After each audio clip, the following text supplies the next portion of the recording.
ಜಾಗಕ್ಕೆ ಬಂದು ವಿಷ ಬೀಜ ಬಿತ್ತಬಾರ್ದು ಅಂತ ಹೇಳ್ತಾರೆ. ನಾವು ಇಲ್ಲಿ ಎಲ್ಲಾ ಜನಾಂಗದವರು ಇದ್ದಾರೆ, ನಮ್ಮ ಜಿ.ಟಿ. ಸಾಹೇಬ್ರು ಇದ್ದಾರೆ, ಅವರು ಎಲ್ಲರನ್ನೂ ಸಮಾನತೆಯಿಂದ ವಿಷಯ ತಗೊಂಡು ನೆನ್ನೆಯಿಂದ ನಿದ್ದೆ ಮಾಡಿಲ್ಲ. ಅವರು ರಾತ್ರಿ 10:30 ಇದ್ದಾರೆ. ಒಂದೊಂದು ಕಾರ್ಯಕ್ರಮನು ಹೆಂಗ್ ಮಾಡ್ತಿದ್ರು ಏನಂತ ಎಲ್ಲಾ ಜನಾಂಗದವರು ಸೇರ್ಕೊಂಡು ಮಾಡ್ತಾ ಇದೀವಿ. ಶಾಸಕರಿಗೆ ಗೌರವ ಅಗೌರವ ತರ ಅಂತ ರೀತಿಯಲ್ಲಿ ಮಾಡೋದು. ಹೌದು, ಅವರು ಜಾತಿ ವಿರೋಧಿ, ದಲಿತ ವಿರೋಧಿ, ಎದೆ ಮೇಲೆ ನಡ್ಕೊಂಡು ಹೋಗ್ತೀನಿ ಅಂತ ಹೇಳೋಣ. ಹೆಂಗ್ ಬರ್ತಾನೆ ಅವನು? ನನ್ನ ಹೆಸರು ಸುರೇಶ್. ನಡೆಸೋ ಜಾಗಕ್ಕೆ ಬಂದು ವಿಷ ಬೀಜ ಬಿತ್ತಬಾರ್ದು ಅಂತ ಹೇಳ್ತಾರೆ. ನಾವು ಇಲ್ಲಿ ಎಲ್ಲಾ ಜನಾಂಗದವರು ಇದ್ದಾರೆ, ನಮ್ಮ ಜಿ.ಟಿ. ಸಾಹೇಬ್ರು ಇದ್ದಾರೆ, ಅವರು ಎಲ್ಲರನ್ನೂ ಸಮಾನತೆಯಿಂದ ವಿಷಯ ತಗೊಂಡು ನೆನ್ನೆಯಿಂದ ನಿದ್ದೆ ಮಾಡಿಲ್ಲ. ಅವರು ರಾತ್ರಿ 10:30 ಇದ್ದಾರೆ.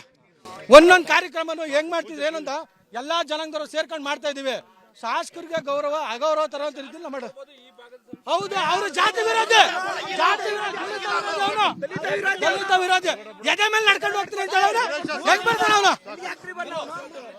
ನನ್ನ ಹೆಸರು ಸುರೇಶ್. ನಡೆಸೋ ಜಾಗಕ್ಕೆ ಬಂದು ವಿಷ ಬೀಜ ಬಿತ್ತಬಾರ್ದು ಅಂತ ಹೇಳ್ತಾರೆ. ನಾವು ಇಲ್ಲಿ ಎಲ್ಲಾ ಜನಾಂಗದವರು ಇದ್ದಾರೆ, ನಮ್ಮ ಜಿ.ಟಿ. ಸಾಹೇಬ್ರು ಇದ್ದಾರೆ, ಅವರು ಎಲ್ಲರನ್ನೂ ಸಮಾನತೆಯಿಂದ ವಿಷಯ ತಗೊಂಡು ನೆನ್ನೆಯಿಂದ ನಿದ್ದೆ ಮಾಡಿಲ್ಲ. ಅವರು ರಾತ್ರಿ 10:30 ಇದ್ದಾರೆ. ಒಂದೊಂದು ಕಾರ್ಯಕ್ರಮನು ಹೆಂಗ್ ಮಾಡ್ತಿದ್ರು ಏನಂತ ಎಲ್ಲಾ ಜನಾಂಗದವರು ಸೇರ್ಕೊಂಡು ಮಾಡ್ತಾ ಇದೀವಿ. ಶಾಸಕರಿಗೆ ಗೌರವ ಅಗೌರವ ತರ ಅಂತ ರೀತಿಯಲ್ಲಿ ಮಾಡೋದು. ಹೌದು, ಅವರು ಜಾತಿ ವಿರೋಧಿ,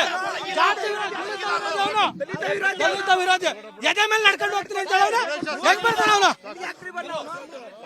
ನನ್ನ ಹೆಸರು ಸುರೇಶ್. ನಡೆಸೋ ಜಾಗಕ್ಕೆ ಬಂದು ವಿಷ ಬೀಜ ಬಿತ್ತಬಾರ್ದು ಅಂತ ಹೇಳ್ತಾರೆ. ನಾವು ಇಲ್ಲಿ ಎಲ್ಲಾ ಜನಾಂಗದವರು ಇದ್ದಾರೆ, ನಮ್ಮ ಜಿ.ಟಿ. ಸಾಹೇಬ್ರು ಇದ್ದಾರೆ, ಅವರು ಎಲ್ಲರನ್ನೂ ಸಮಾನತೆಯಿಂದ ವಿಷಯ ತಗೊಂಡು ನೆನ್ನೆಯಿಂದ ನಿದ್ದೆ ಮಾಡಿಲ್ಲ. ಅವರು ರಾತ್ರಿ 10:30 ಇದ್ದಾರೆ. ಒಂದೊಂದು ಕಾರ್ಯಕ್ರಮನು ಹೆಂಗ್ ಮಾಡ್ತಿದ್ರು ಏನಂತ ಎಲ್ಲಾ ಜನಾಂಗದವರು ಸೇರ್ಕೊಂಡು ಮಾಡ್ತಾ ಇದೀವಿ. ಶಾಸಕರಿಗೆ ಗೌರವ ಅಗೌರವ ತರ ಅಂತ ರೀತಿಯಲ್ಲಿ ಮಾಡೋದು. ಹೌದು, ಅವರು ಜಾತಿ ವಿರೋಧಿ, ದಲಿತ ವಿರೋಧಿ, ಎದೆ ಮೇಲೆ ನಡ್ಕೊಂಡು ಹೋಗ್ತೀನಿ ಅಂತ ಹೇಳೋಣ. ಹೆಂಗ್ ಬರ್ತಾನೆ ಅವನು? ನನ್ನ ಹೆಸರು ಸುರೇಶ್. ಅನುಕ್ಷಣದ ಸುದ್ದಿಗಳಿಗಾಗಿ ವಿಸ್ತಾರ ನ್ಯೂಸ್ ಯೂಟ್ಯೂಬ್ ಚಾನೆಲ್ ಸಬ್ಸ್ಕ್ರೈಬ್ ಮಾಡಿ. ಹೊಸ ಸುದ್ದಿಗಳ ನೋಟಿಫಿಕೇಶನ್ಗಾಗಿ ಬೆಲ್ ಐಕಾನ್ ಕ್ಲಿಕ್ ಮಾಡಿ. ಲೇಟೆಸ್ಟ್ ಅಪ್ಡೇಟ್ಸ್ಗಾಗಿ www.vistaranews.com ವೆಬ್ಸೈಟ್ಗೆ ವಿಸಿಟ್ ಮಾಡಿ.